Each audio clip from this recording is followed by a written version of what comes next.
안녕하세요 여러분, 음플릭스 김정웅쌤입니다. 다들 잘 지내셨나요? 오늘은 한국이 자랑하는 극음악 문화유산인 판소리에 대해 더 자세히 한번 알아보겠습니다. 출발해 볼까요?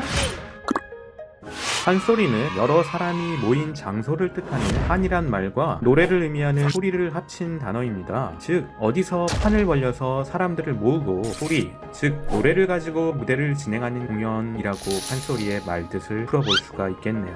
그 밖에도 타령, 창, 잡가, 소리, 광대소리, 상악, 극가, 상극조 등 다양한 이름으로 판소리를 불러왔다고 합니다. 그런데 판소리는 단순히 노래를 하는 것이 아니라 스토리, 이야기를 노래로 풀어간다는데 그 핵심이 있습니다. 우리는 참 이야기를 좋아합니다.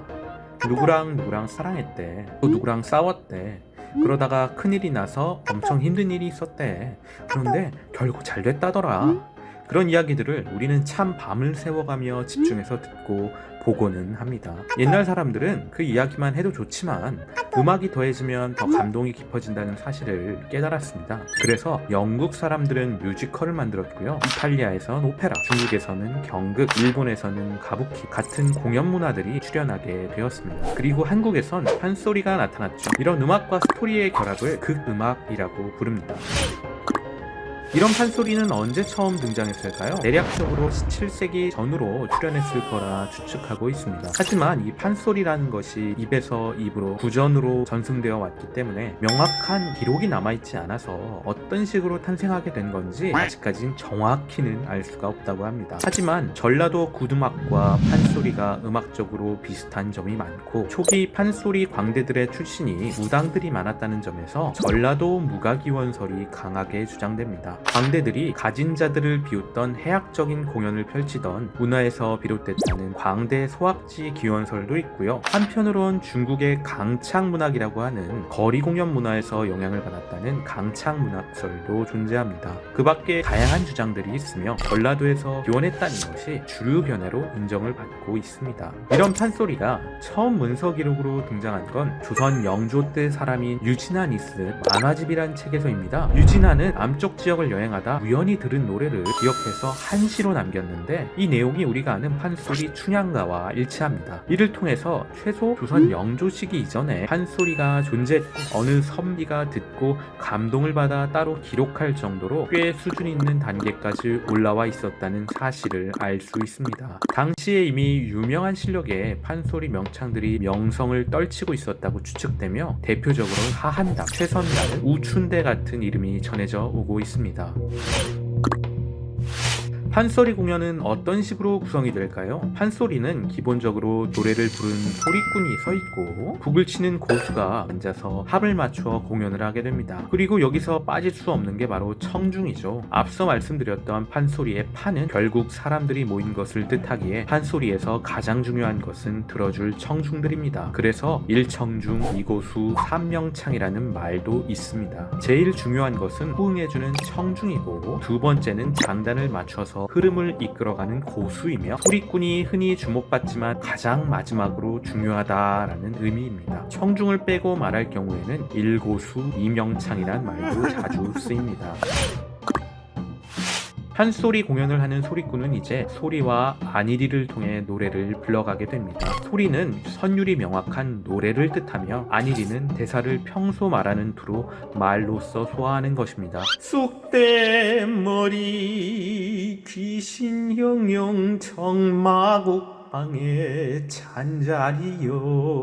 이렇게 소리를 하다가도 중간에 그때의 놀부란 놈이 흥부부자 됐다는 말을 듣고 이런 식으로 상황 설명과 대사를 치는 안일이를 섞어가는 것이죠. 또 가만히 서 있을 수는 없으니 연기도 필요하겠죠. 이 연기 요소들을 우리는 너름새 혹은 발림이라고 부릅니다. 판소리는 1인 음악극으로 모든 등장인물을 혼자서 다 표현해야 하기 때문에 어린아이부터 노인까지 남녀노소는 물론 도깨비나 호랑이 같은 사람이 아닌 것도 연기를 잘 해야 하고요. 좋은 가수이자 좋은 연기자가 되어야 합니다. 판소리 소리꾼들은 특히 부채를 하나씩은 꼭 들고 있는데요. 부채를 갑자기 확 펴면서 멋진 몸짓도 보이고 편지 같은 걸 읽는 장면에서는 편지 대용으로 부채를 활용하거나 몽둥이 휘두르는 장면에선 몽둥이가 되기도 하면서 연기를 감질만 나게 만들어줍니다.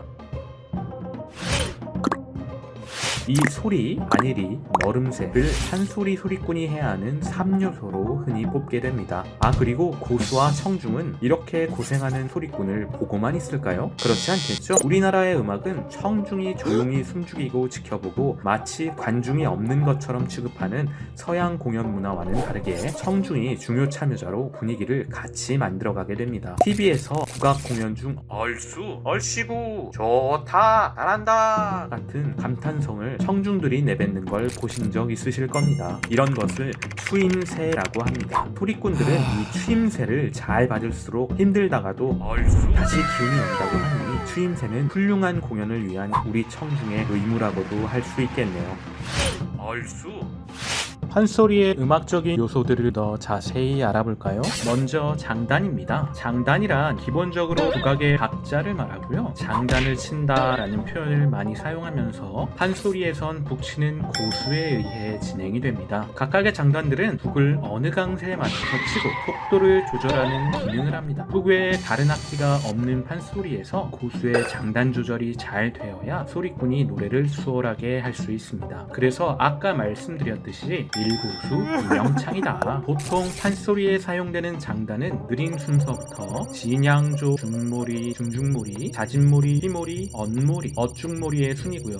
그림 같은 원박 장단을 상황에 맞춰서 조금씩 변형시켜서 북을 치게 됩니다. 고수는 어떤 장면에 어떤 변형 장단을 쳐야 하는지 모두 외우고 있어야 하기 때문에 뛰어난 음악적 능력이 필요합니다.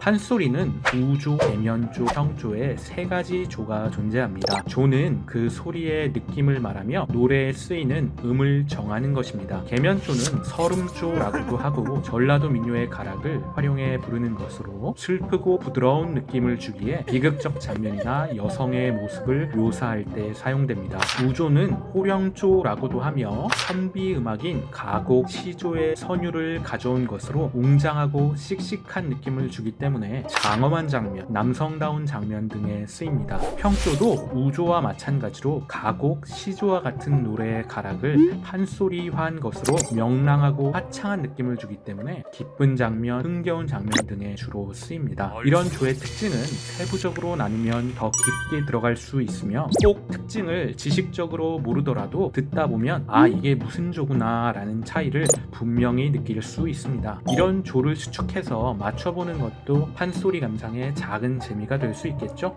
자, 여기까지 판소리에 대해 한번 알아보는 수업을 진행해 보았습니다. 조금이라도 도움이 되셨기를 바라보면서 다음 시간에 더 좋은 수업으로 찾아뵙겠습니다. 감사합니다. 안녕.